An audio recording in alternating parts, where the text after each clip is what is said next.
Welcome to the Church Answers podcast. My name is Tom Rayner. I am joined by Jess Rayner. Let's make a guess. There are two of us here. Which one of us is the youngest? For those who are listening, well, they can tell already. They can just tell by the voice. I mean, we got to. And I'm trying to figure this out. I need to move my screen where my head, our two heads are about the same. There we go. There we go. Let's make sure. Anyway, I'm sorry for those of you on a podcasting app. This is meaningless. For those of you watching it on YouTube, this is still meaningless, even though we see them. What is not meaningless is we're grateful for Cheney and Associates. We'll talk more about them in the midst of this podcast. All right, Jess, my guess is you never would have predicted when you were a PK, a pastor's kid, that you would one day be the pastor. And we're going to make some points of comparison. But here's something that's fascinating to me. You have been a local church pastor longer than I was. Really? Yeah. You're talking about in total years? Total years, Add up your years. So how many years were you a local church pastor? I guess 10 I can years. do the math. 10 years. Mm-hmm. Okay.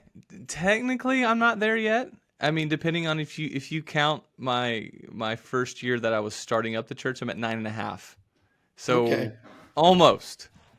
Well, as a lead pastor, now I've been in local church ministry for longer, but as a lead pastor, no, I'm just talking about local church. You've been a pastor of some. You've been an administrative pastor. You've been an executive pastor. Now you're a lead pastor. If we add up the total different roles, then yes, that is true. Because I'm going on close to 14 years. That's what I was doing, and I'm just thinking about mine. So. Yeah, I didn't last very long. I failed, and so they kicked me out of local church. But I do remember a lot. I remember a whole lot about these churches, and we're going to go down both memory lane and contemporary boulevard. How'd you like that? Kind of. Yeah. I'll give you that's okay. That's like a 5 out of 10. That wasn't bad. Well, we're going to talk about how things have changed, and you and I have talked about these things many times. We have 10 here. It's not limited to 10. Mm-hmm. Any particular comments from you before we start looking at the 10? Yeah, no, I think too. I mean, I'm going to talk about our callings into ministry real fast, if that's okay with you. I know from my perspective, I did grow up as a PK, and so I actually did not want to go into ministry. That was not my initial calling at all. In fact, I remember growing up, the one thing you never encouraged me to do was to go into ministry.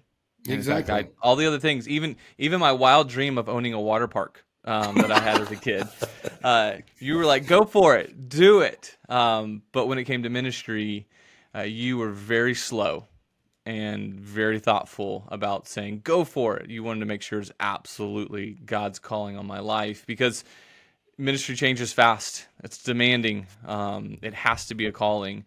And so for me, I got called while I was in seminary.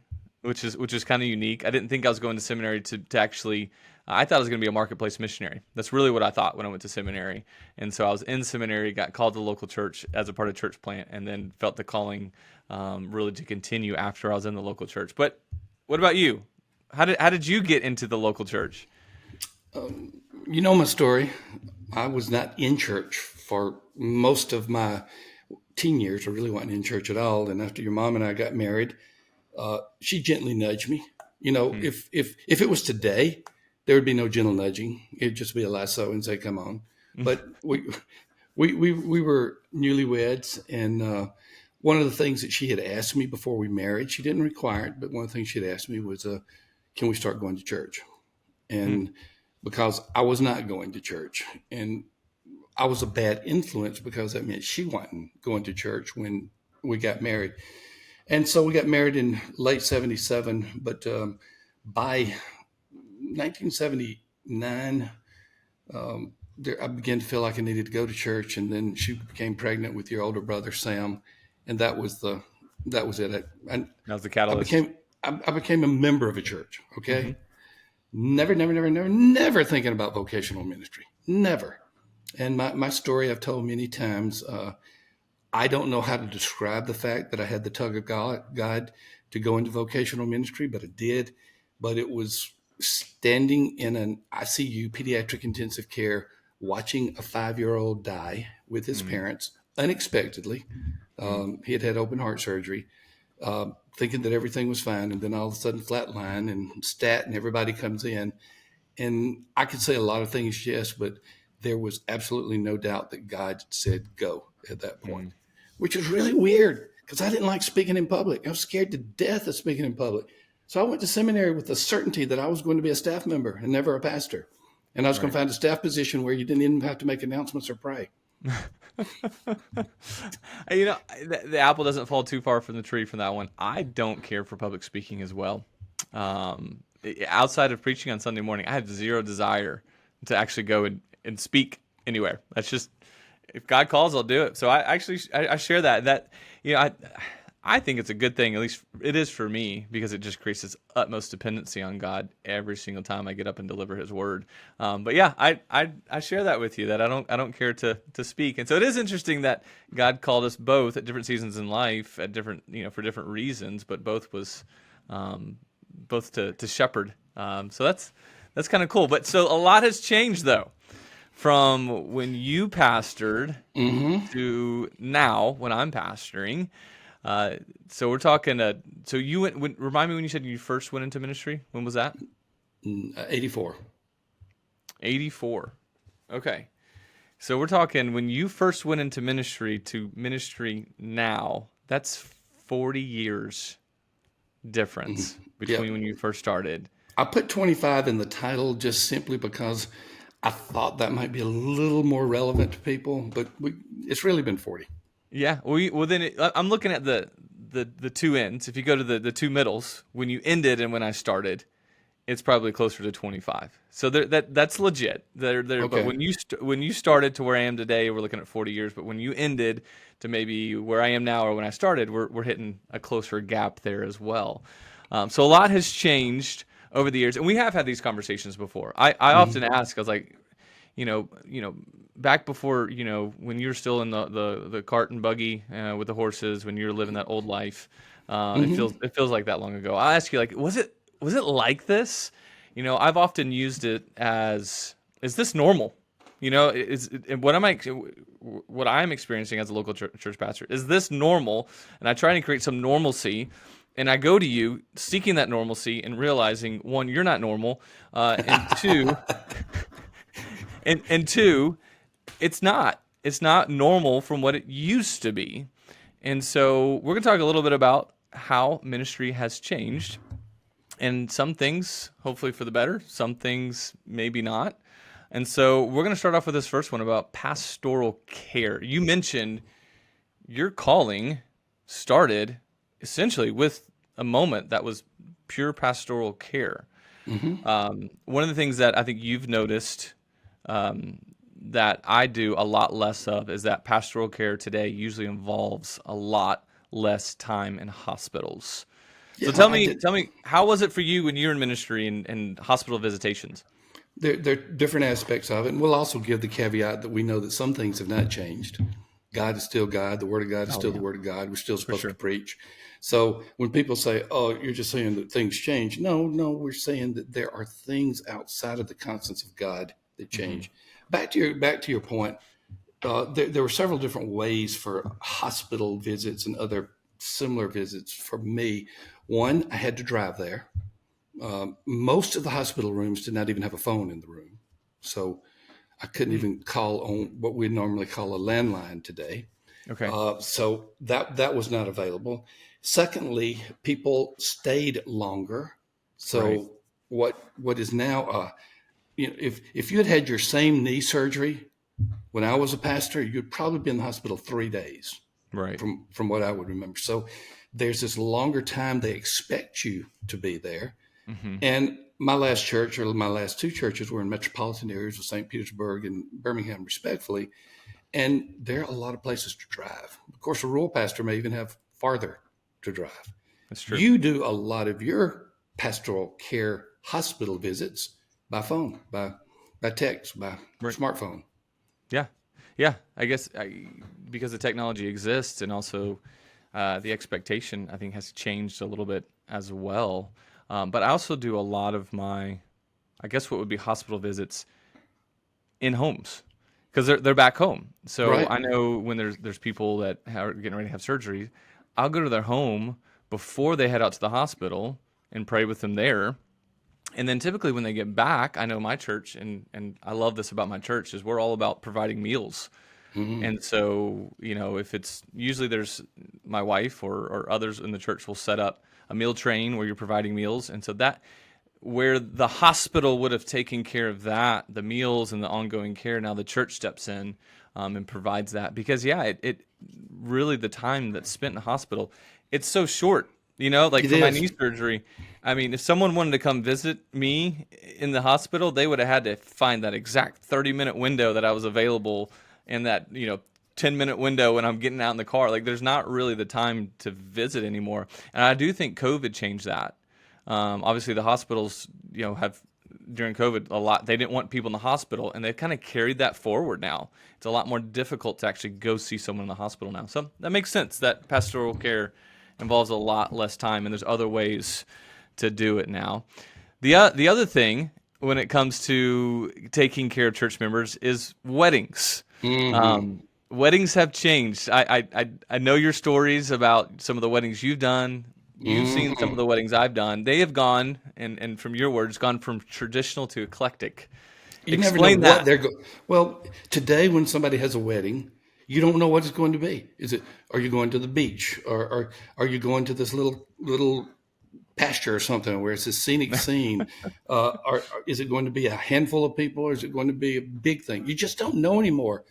In my day, it was primarily a big event with a lot of people coming, with rehearsals, with after rehearsal dinners, with photographs before the day and of the day. Weddings kill my weekends. And my record. I did 41 in 1 year one time. That is my record. Oh, my goodness gracious. And you know my story about the first SEC championship in 1992. During a wedding, I thought the bride's father was not going to show up. He was so mad about it. And it was one of the smallest attended weddings by one of the most prominent families because everybody was watching the game.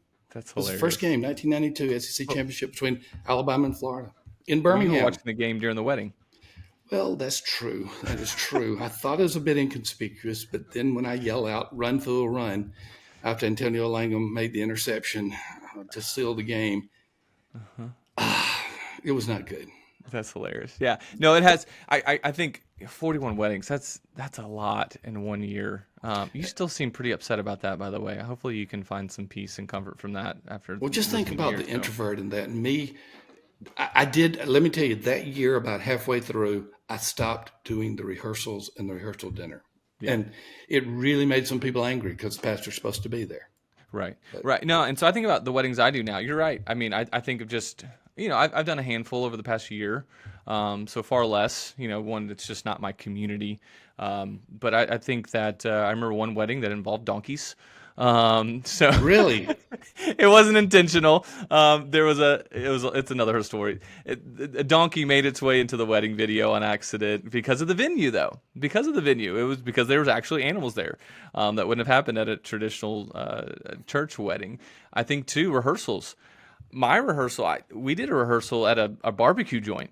I mean, we had a quick dinner. We did rehearsal. I was in and out in like an hour and a half for the whole rehearsal. That's And so incredible. the weddings, they're different. So things have changed. It may not be the case for everyone, but at least with younger generations with non-traditional weddings, you said eclectic. I'm going to just call them non-traditional weddings, different venues. It is, I think, does take less of the pastor than it used to. I mean, it used to be a major cultural event. And I mean, we could lament that it's not as much of a cultural event for different reasons, but I think it has changed that the pastors. No lamentations from me. I got to tell you, that was oh my God. Hey, pastor, we're going to get married. No, you're not. Please. That's all I could think about. I don't know how well you do if you're a pastor today. Oh my goodness, with that kind of attitude. Hey. That's why I didn't last long in the pastorate. There are reasons why. Oh, by the way, you don't know this about me, but I wore a robe in all of my weddings. I hope you mean like an academic robe. I did. Okay. Again, clarifying. These are important things for people. I wore an academic robe, Okay. and I even had to find out if I was supposed to wear the cape or not. The degree cape. Is that what that is? Yeah. Well, they're different things. Yeah, Right. we can call it a degree, the area cape. Yeah, I Right. knew I wasn't supposed to wear the hat, but Okay. I didn't know about the cape. Yeah. Even today, it's the pastor doesn't get thrown in. Just throw in a jacket, call it a day. That's typically all it is. So, I bet um, you've done some pet weddings without a coat and tie. without a tie, yes. I can't recall doing a wedding without a jacket though. Okay, Most so you put your most jacket on. Yeah, most still ask that, but I had done tieless weddings. I will say that. So, Ties um, are a recrimination against the world. all right. So we have pastoral care has changed, specifically hospital visits. Weddings have changed. They've become a lot more non-traditional. The requirement is a little bit less. That's my experience. Obviously, that's not the case for every single one, but you've noticed that as well. In 25 years, up to 40 years, one of the major things that have changed just across the board is technology. Oh yeah, So for we're better or worse, to keep the wedding metaphor going. Oh my okay. gosh. Yeah, depending on how you look at it, technology has changed the American culture and has also changed the church. So, what specifically, because that's a broad umbrella that has changed, what specifically have you seen from your perspective? Because I really don't know different. I mean, I'm a millennial. Technology really came into the scene through my adolescence, and so I remember pre-technology days, but it was more childhood. My adulthood has not been that way, and so being in ministry, I don't know any different. So, what's been your perspective? What's some of the major things that technology has changed Let's for me compared to what you had? let's start off with what technology was for me. Okay. It was electricity. That would have been one thing. So we did have electricity. It was amplified voice. We had microphones, and Okay. we had wireless microphones even back then. So those worked really well. We had no streaming video, none whatsoever. There was no such thing as podcasts. hmm Uh, if you Video want, cameras were rare. Just video they were recorders. expensive. They were expensive. Yes, Yeah. and so usually you would hire a video person to do the whole wedding just because nobody else had one. Hmm. So the whole thing of streaming and podcasts, to me, that is the singular point. My generation had a few television preachers and then the cassette ministry of a few. Do you know what a Okay. cassette is? I do. I had a few of those when I was a young kid. Well, the cassette ministry was big for many well-known pastors. Adrian Rogers had a cassette ministry. And if you wanted to listen to the voice of Adrian Rogers, you got on his tape ministry and you would typically get it mailed to you 3 or 4 days after he preached it. Okay. So I Okay. didn't have a subscription to him. Just should have. It would have helped my preaching a whole lot, but just because of cost, that was just one thing I could not afford. But today, oh my goodness, every bad preacher in the world is online, and there are a few good ones as well. But oh my goodness, and you've got church members, Jess, that have some of their favorite online pastors as well, Oh, and I have some of my favorites too. and yes, we both like Alistair Begg. We know that. Uh-huh. Yeah. And you will get what I got some, but for me it was less. There was just one pastor that said, "Do you know how Adrian dealt with that passage?"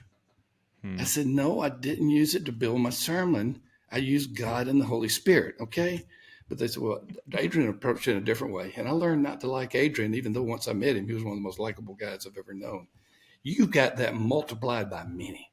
And you can Yeah. get any camp. You can get the Reform camp, the Charismatic camp, the traditional camp. I could just go down the line, and every one of them has favorite pastors, and they're going to compare them to you. And Yep. if you're not close to them, I don't know if they're going to call you heretical or just bad. Hmm. Yeah. So I mean, that's the third thing we're looking at is pastors today are being compared to a world of streaming and podcast preachers. Um, there's I think there's multiple ways you can look at this. There is that idea of like I hate being compared to other pastors who have been preaching for years and years and years.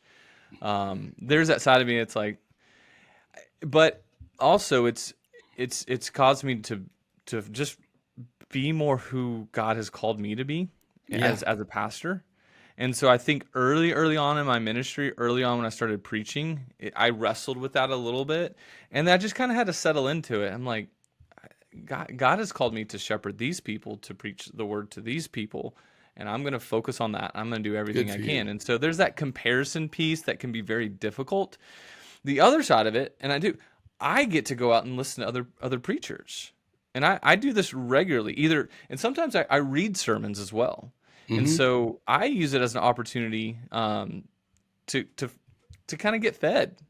And you didn't have that as much as a pastor growing up. You really had to seek it out versus where if I'm driving, I can put on an Alistair Begg sermon and just it doesn't have to it may sometimes if I'm doing sermon prep and I'm kind of towards the end, I may listen to another sermon just to kind of be like, how did they deal with that? Is there something else I could potentially Hmm. address that I miss? And so there's some benefits to sermon prep, but in large part it's taken a minute just to get fueled again. Honestly, my son now mows the lawn. I kind of miss doing it because I'd always listen to a sermon while I mowed the lawn, and I'd just get fueled. And so there's really a benefit that comes from that for pastors. But you still get the hey pastor, let me share this YouTube clip. Oh, yeah. Here's a link. You need to look at this. You think Uh-huh. it's either going to be another stupid Facebook funny thing or it's going to be, oh, you need to hear how he treated this passage. And so I would say, honestly, the harder parts are when someone sends you like a long clip, like an hour long clip, and they want to know, hey, what do you think about this? They want the shepherding response. And so that's been one of the harder things, is not maybe being compared as much anymore. It's like, I need to know what you think about this particular clip. And so you have to set aside the time or figure out how you're going to respond to it. It creates another element that you didn't necessarily have as a pastor. I didn't. Um, And I think going, I'd be responding, hey, can you give me the 10 minutes that you really want me to listen to so I don't have to go through a full so sermon?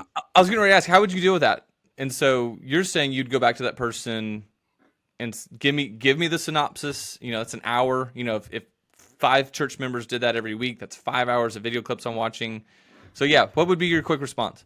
I'd just say, hey, I'd love to look at the part that you may want me to. Give me a synopsis and you show me the approximately 10 minutes that you think would help me the most so I don't have to go through a whole sermon. I'd just be blunt with them. Okay. Yeah. You Or can is be it? nice. Yeah, and And and typically I would say if there's I do I get this from time to time. I get 60-minute clips of things, and so I guess a good response is like, hey, what's the one thing you're wanting to know about within that clip? Like, can you timestamp it and send that to me so if I can just look at it for a couple minutes, it'd right. be really helpful and I could get to the gist of it. Um, yeah. What about the comparison? Say a brand new pastor is listening to this, they're kind of curious and they're struggling with that comparison. What would be some of your advice to them? Pray that they will have the attitude that you just articulated, that they will be comfortable that God has called them to be them and Hmm. not them to be whoever that other person is. That's Yep. it. You got to live with that reality. We did in my era have someone who had a lot of sermons that were actually written full manuscript, and it was very popular. He was a guy in the 19th century named Charles Spurgeon. Okay. Now, the one thing that I remember well, and I think I'm going to just call him out by first name. I don't know where he is now, but David, in my preaching class, you're supposed to have original sermons, and he read a Spurgeon sermon. Well, I got to tell you, the English was different then than it even was when I was in seminary. He claimed it as his own. Yeah, well, it's supposed to. This was for a preaching class that you Oh preached dear. before the class and got evaluated, Ew. and you preached it for his own. Well, my professor, Dr. Carl Bates, who had one of those Adrian voices, he was a retired pastor, said, "Well, brother, that sounds awful lot about like a peer of mine named Charles Spurgeon." Of course, he wasn't a peer, but he was just old. And David's face turned really red. He said, "I tell you what, let's don't dive into this one. Let's get another one from you sometime real soon." Okay. He gave him some grace. He did. Too much grace. Yeah. Gosh. Yeah. But Yeah. let's talk about the institutionally loyal church members today compared to my era. Yeah. I grew up SBC. Well, I Mhm. didn't grow up SBC. I became a pastor SBC. I grew up I grew up as unchurched. Yeah, you grew up SBC. And so much of what my church did uh, during my era as a pastor and when I was a layperson revolved around the denominational calendar, Hmm. denominational emphases, denominational funding. Ain't the same anymore, even if you're a part of the denomination. Hmm. Yeah. So yeah, the fourth thing we're looking at is the institutionally loyal church members are much fewer in number. Define institutionally loyal. What is that? Because that can mean, is that a good thing? Is that a bad thing? What define that? It's a neutral thing. First of all, it depends on what institutional loyal. If the institution is an organization or some similar mode of some similar comparison, like the institution of the family, that's Okay. something we should be loyal to. Okay. It refers to something greater than all of the people. But institutional loyalty can be a denomination, it can be a political party, it can be the nation in itself. It's where you believe that that thing of collected people is a really good thing to emulate and to say we need to support it. Okay. Okay. So in the case of the local church, people are loyal to the local church because it is the local church. More so, much more so today than Okay. then. Okay. So the quick, why? Why has that changed? And I guess then the follow up question would be, what does that mean if you're a church, if you're a pastor and you're pastoring your church right now? What does it mean for you as a pastor today? Well, the why behind it is there has become a greater awareness. It's the world of transparency that sometimes is even fake, but it's the world where everything is exposed. And I had no idea that, for example, that there was an underbelly to some of these institutions. Hmm. And because of social media, because of blogs and all that, today you can see things that you would have said, "Oh, I just didn't believe that." Your whether it's your political party or whether it's an organization you're a part of. So there's a greater awareness of the negative than there was in my day. And so you pledged allegiance. The other thing is, from a denominational point of view, the resources that they provided were pretty good. And so we had no reason to seek out alternatives. And even if we did, Jess, we didn't know where to go because we weren't sure about the doctrine. Hmm. Okay. So there was just a trust you had to have. Had to have, or is it's hard to go elsewhere. So I don't know if we have the time to go into the pros and cons of it, what it means today, but I think it's just more of a reality. I tend to see more of the pros with I that. see more of the pros. Yeah. As you know, Church Answers has been working closely with Global Methodist in North Carolina, Global Methodist in the Great Lakes region. Great relationship from this new denomination that, for the most part, came out of United Methodist because of doctrinal reasons. And they are starting with the reality that we don't need to be the denomination of old. We need to focus on the local church and let the local church more tell us what direction to go. They are starting a denomination for doctrinal reasons, but they're starting it with the recognition that the local church is the most important part of it. Hmm. I mean, most denominations, SBC included, got inverted and it became top down focus instead of congregational focus. Okay. So that means it does how you pastor. That changes when you understand that. It changes how you pastor today. So that does make a Exactly. big difference. All right. It does. So we're working away our 10 ways a pastor's ministry has changed over the past 25 plus years. We'll call it that. So pastoral care, weddings, the idea of streaming and podcasting, the difference now with institutionally loyal versus non-loyal institutional. I don't know how you would say that. The opposite of that, whatever that would be. Let's look at number 5 here. The whole issue of mental and emotional illness plays a much more significant factor in Church Answers today, and we could spend the rest of our time on this, but this is a big one in my opinion. But how has that changed from your perspective? Well, I'm going to tell you something, and I want everybody to listen. We're going to take a break, and we'll be right back. Hey, Tom Rayner here. I hope you know that Cheney and Associates are our sponsor. I hope many of you have tried Cheney and Associates to do your bookkeeping, your finance, your accounting. They're the accounting firm for the church. They serve over 1,100 churches. They're the best in the business. So just please hear it from us as a testimonial to this ministry partner called Cheney and Associates. just go to CheneyAssociates.com or look somewhere in our show notes or on our website. You'll see it all over the place. We are delighted that they are our sponsor, and we thank them for allowing us to do podcasts like this. All right, Jess, what were you asking? We were looking at our fifth way that a pastor's ministry has changed over the last 25 plus years. And our fifth one, I think, is a big one. The whole issue of mental and emotional illness. Illness can be a word, I don't know, depending how you want to define that. There's a lot more Challenges would be better. mental awareness. I want to call it even emotional health. So illness can maybe not the best word choice, but the idea of I'm scratching it out by hand. mental and emotional awareness, mental and emotional health.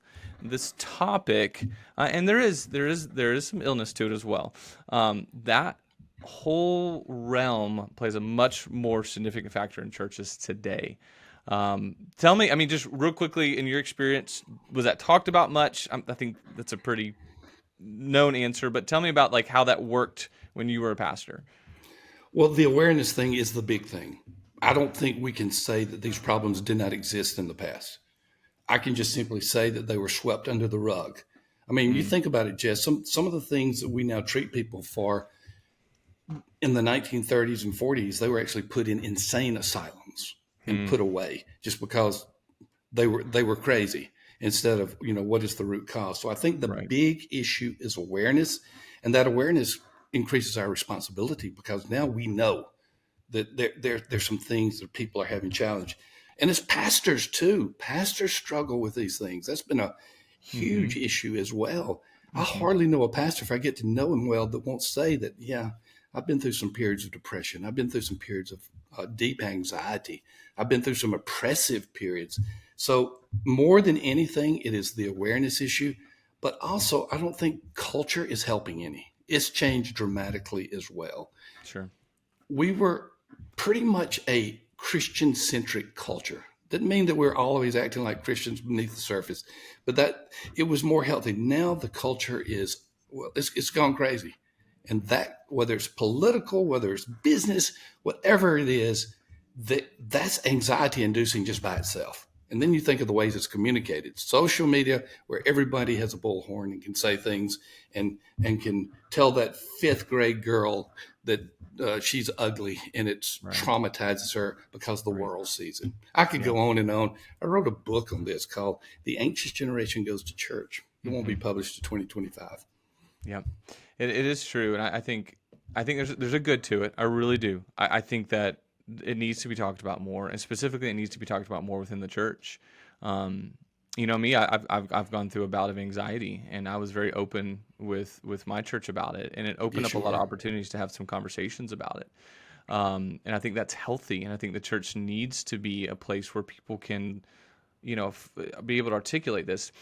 The other side of it, though, that becomes difficult is I think some expect the pastor to be able to deal with this.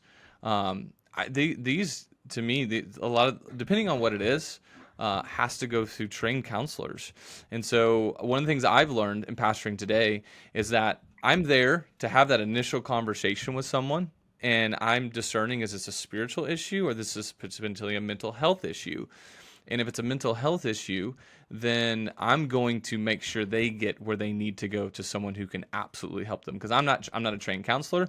And so one of the best things that I think pastors have to do is just have the knowledge to recognize, just to be able to do like a quick assessment. Maybe this is something that's outside of my typical training and my experience, and be able to get them to a place where that they can find that help. And so the good, it's more talked about. The difficult thing, it's another element of pastoral ministry that you have to be knowledgeable on, enough to know this person can use a little bit of help outside of what I can do. So I could see. Here's an example for you, for the audience. The year was, I'm trying to remember, 1989. I was a pastor in St. Petersburg, Florida. Never had dealt with any issue of sexual abuse that came to the forefront within the church. Sure, it was there, but I never dealt with it. I had which is a little bit different than mental health, but yes. Well, it's going to be about mental health, so Okay. Okay. I'll get there.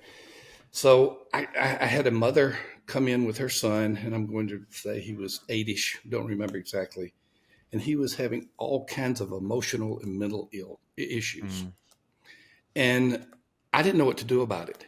So I called up at the recommendation of someone, a Christian psychologist. She was very gracious to take my call, and she said, "Tell me everything that was said." And then she said, "Pastor, this is a case of sex abuse. I have seen mm. it many times. It's probably the dad. You need to report it." I'd never Oh heard wow. that before. Yeah. Yeah. So I know we get into abuse and that's overlapping with emotional, mental challenges. But that's the only time it happened until I got to my last church in Yeah. Birmingham. Yeah. Yeah, and that brings us to our sixth way that a pastor's ministry has changed over the last 25 years is that pastors have a greater awareness and a constantly a greater responsibility, consequently greater responsibility for sexual abuse when they find out about it, You too, gotta, and to gotta protect do their it. church as well.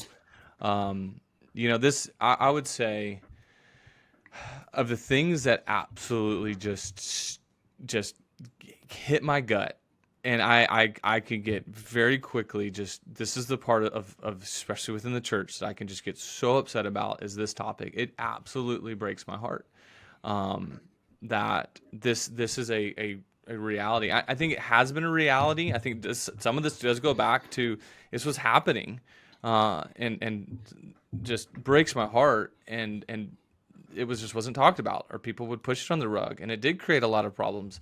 Now that I think that we're talking about it more, we're hearing about it more, but I also think it's happening a lot more. I think technology, social media, the internet, and what you can find on the internet is perpetuating this. exactly. The things you can find on the internet just create these just nasty desires in people, and just it manifests itself in so many ways. Anyway, I could get really passionate about this. I hate it. I absolutely hate it, but it is a reality in the church today that pastors have to be able to protect their churches and also be able to handle it. Um, my guess is in your kids' ministry, there wasn't a lot of safety training, anything like that when you were Nope. a pastor. Nope. And your brother has written a book about Safe Church, introducing a resource on it. It's going to be good stuff. So it's vitally needed. This might be a question. I mean, an issue that I've mentioned to you. You're learning a lot about me in some of these podcasts that you Yeah. did not know.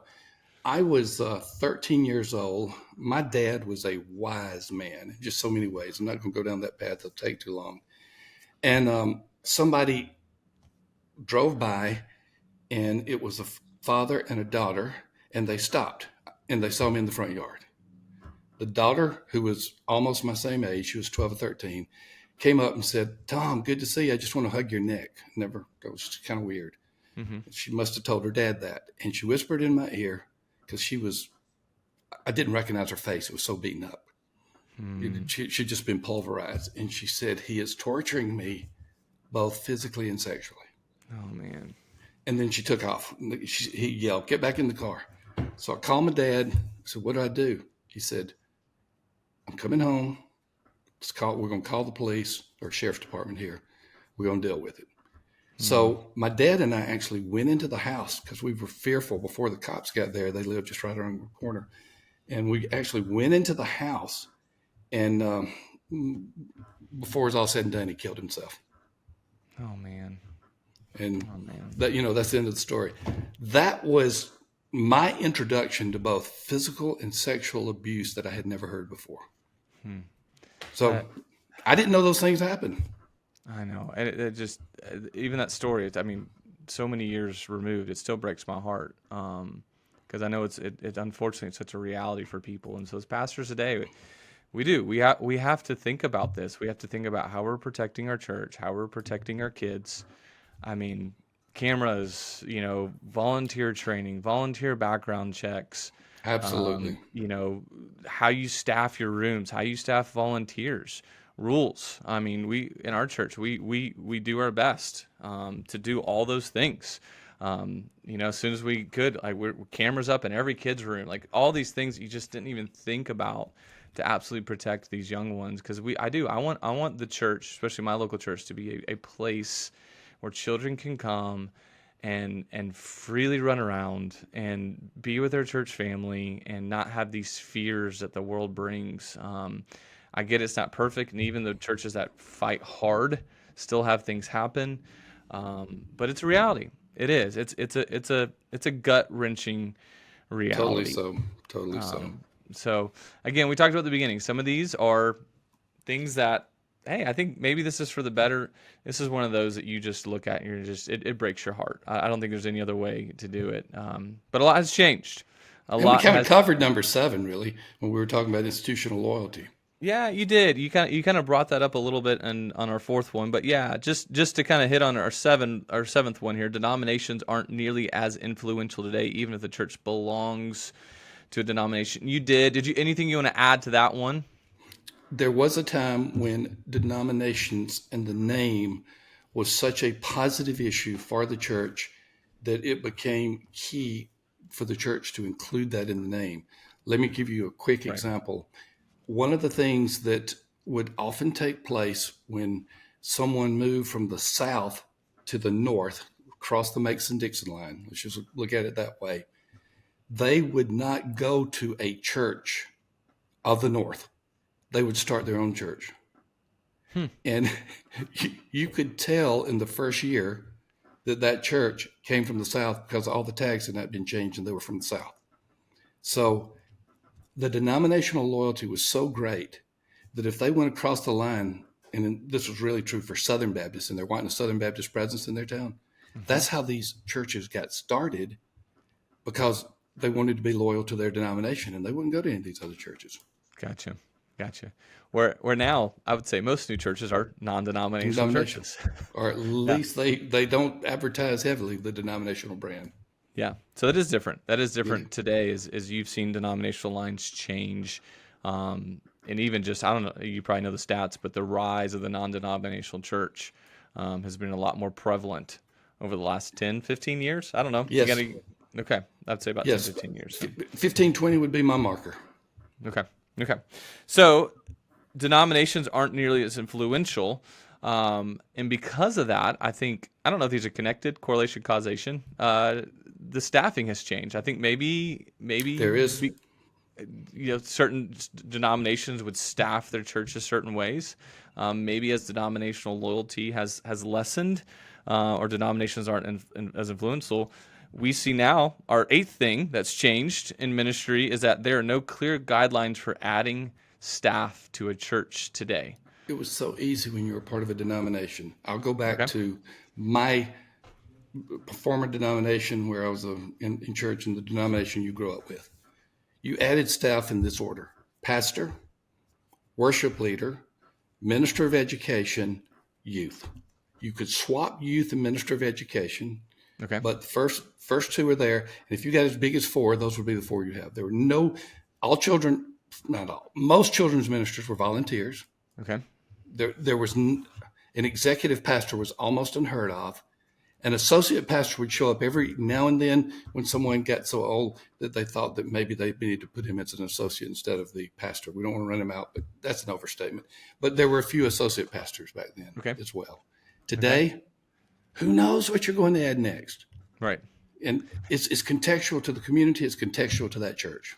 And I was going to say that to me is a positive change, that you're not trying to adapt a model to fit a community. Your community is influencing the way you do your church. Like for me at a church plant, the very first hire, kids director, Yep. because I live in a community that has a lot of kids, It went and so at the contextual. onset, and then my second one was worship, because I live in a suburb of Nashville, and you have to have good worship.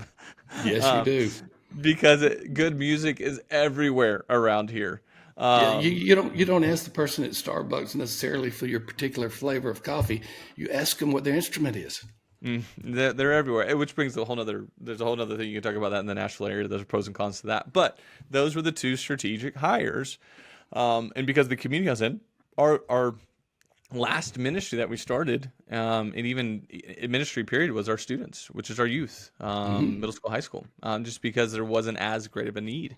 And now that we're getting older, that's changing. So there are Hey, no clear guidelines anymore let to me where. mention this. Let me just mention this little push for one of the things we do at Church Answers. We have a new resource called My Church Staff, Mhm. and basically what we're doing is we are providing experts to help your staff members, even if you don't have them.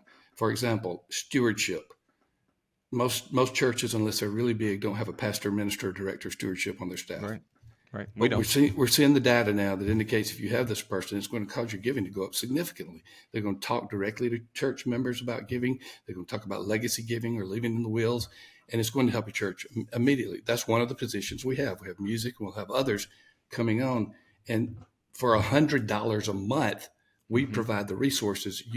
We'll help you find the person in your church, whether it's volunteer or very part time, and then we will walk alongside them so you can have that staff member. This is not Church Answers being a denomination dropping down something to the church. This is recognizing where the church is heading and us trying to resource them in the process. Yep, yep. So that's changed. Absolutely Yep. has changed. All right, we got two more here. The ninth one, the way pastor's ministry has changed dramatically over the past 25 plus year. The ninth one is evangelism is waning due to a changing culture and decreased emphasis. You have been ringing this bell for quite some time, Mm-hmm. and I don't think you're ever going to stop ringing this bell. Um, and honestly, you don't. You don't need to stop. We need more people to ring this bell. Why? You said it's changing because of culture and decreased emphasis, but why? What's the big why behind it? Why are churches doing less evangelism now? Well, part of the why is culture because evangelism used to be programmatic and culture does not always accept a programmatic evangelism. So now have to think outside the box. So Right. that's part of it. The big why to me is basically spiritual warfare. There are Hmm. few things that Satan will oppose more than you're attempting to win people to Christ's kingdom. And Right. so, whether it's the subtle, hey, you don't really have time to do this, do something else, whether it's a church member, pastor, whoever, or to the more dark side of spiritual warfare, I think we're fighting a battle as fierce as we could possibly imagine when we're doing evangelism. And so sometimes the default is just don't do it. I'm not saying that's true for all pastors, all churches, all church members, but I will say this evangelism is the first ministry that wanes in a church unless it has significant prayer emphasis behind it. Hmm. Yeah. And another thing, Jess, is the number of baptisms now, numbers shouldn't be that important, but the number of baptisms that churches have are so fewer than my days. You say, oh, that's just the good old days. Well, there is a part of that a lot of these baptisms were coming from Christian families and the influence was the pastor. I'm sorry, the parents. Right. So that is taking place, and that's a good portion of why it has declined. But that also means now that we don't have the home influence that we once had for leading our children to Christ. I've got 3 grandkids at your church who just happen coincidentally to be your kids. They've all become believers. They've all been baptized. I didn't know if the middle one would ever get in the water, but she finally made it. And the big thing there was their parents, the constant emphasis about Jesus in the home. Yeah. That's not happening even in a lot of Christian homes. Yeah. Evangelism is harder. Yes. And so I do think, and the demands of a pastor, I don't know if you, I'm sure they felt a lot when you were a pastor as well, but there are a ton of demands. And so sometimes it's easy just to go, well, I'm going to keep focusing on the things that keep moving forward without necessarily focus on evangelism. It can be the easy one to let go, Totally because it's the agree. hardest, and it often, takes a lot longer to produce fruit from that. It's much more relationally driven now. And so it takes a while to develop those relationships. I met with someone for about a year before they accepted Jesus Christ as Savior and Lord. And so it takes a lot more effort and intentionality. So that's why I could see that. All right, last one. How has a pastor's ministry changed over the last 25 plus years? This one is about church revitalization, that it really wasn't a recognized discipline 25 years ago. So explain that one. when a church was declining, it was usually called a declining church. And it was not the place that pastors wanted to go. It was not the place that denominations wanted to put their resources if it was a denominational church. Okay. Now, church revitalization has become a destination and an emphasis in denominational and some non-denominational churches.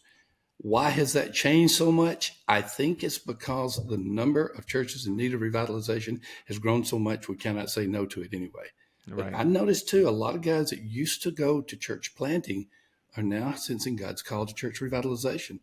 I Hmm. spoke to over 800 people this past Sunday afternoon from when we're recording this. And I don't know how many people came up to me and said, I listened to a podcast by you or Mark Clifton or something like that, and it got me thinking about church revitalization. And now that's what I'm doing. Hmm. They went to declining or dying churches. They felt a call to bring life to that which was losing life. That's new. That was Hmm. not happening in my day. If your church was declining, you would say, I need to get out and find one that's not. Hmm. I want, yeah, we can talk about this later, but I wonder what it'd be like to take some of the principles of church planning as far as fundraising and staffing and begin to apply that to revitalization. Ooh, I that's a don't know. good idea. I don't know. I think we've never specifically talked about this, but because I'm a church planner, that's been Three my times world, over. and I'm thinking if you could take some of those church planners and what they're after and what they run after and apply that to church revitalization, there could be some really good things come of that. But you're right. The reality is, number 9, evangelism's gone. Therefore, churches need more revitalization. And so now we see it as a focused discipline, as something a lot of churches Last are. little point on church revitalization. A lot of people attended the church where I was pastor because it was the culturally acceptable thing to do. Now they're not in churches. They're not at the Right. church of Spring Hill for the most part. You don't have to go to the church of Spring Hill to be culturally accepted in Spring Hill, Tennessee. Hmm. Right. In my day, if you weren't in a church, it'd be tough to do business and tough to be in politics. A lot has changed. A lot Yes. has changed over the last 25 years. If you could put a bow on this, what would you say is from you watching me do ministry versus when you did ministry? How would you wrap all this up into one thing? Is there one thing? I think so. The one thing would be, and maybe this is two, but I'm going to make it a conjunction sentence. So I'm a compound sentence, I should say. First of all, the world is changing. We have to adapt without compromising the principles. And the one thing I would say here, the change has happened so fast. If we don't understand the change, we're going to be ineffective in these churches, whether we're church members or whether we're pastors or staff. You've Hmm. got to understand it and you've got to get on board with it without compromising biblical principles. Very simple. The world is changing. Adapt without compromise. That's great. I love it. Take us All out. right. Thank you, Jess. That's been a great time. I like it when we talk about my era and your era. There's so many things that I realize I haven't told you boys because I didn't think it was necessary. So this is kind of fun, even if I bore you to death, just to talk to you about those good old days and what used to happen. It's allowing me to share some things. We'll continue to do that. We're testing this long form podcast, which is about an hour instead of the 3 short ones that we've been doing. We'll see how it goes. We just want to make sure that we're meeting the needs of those who are in the listening or watching audience. So you at YouTube, thank you. Please subscribe. Please give us a thumbs up. Hey, you who are on a podcasting app, rate, review, good review, of course. And thank you for doing that. And as always, thank you for being a part of the Church Answers podcast each and every week. We'll see you later.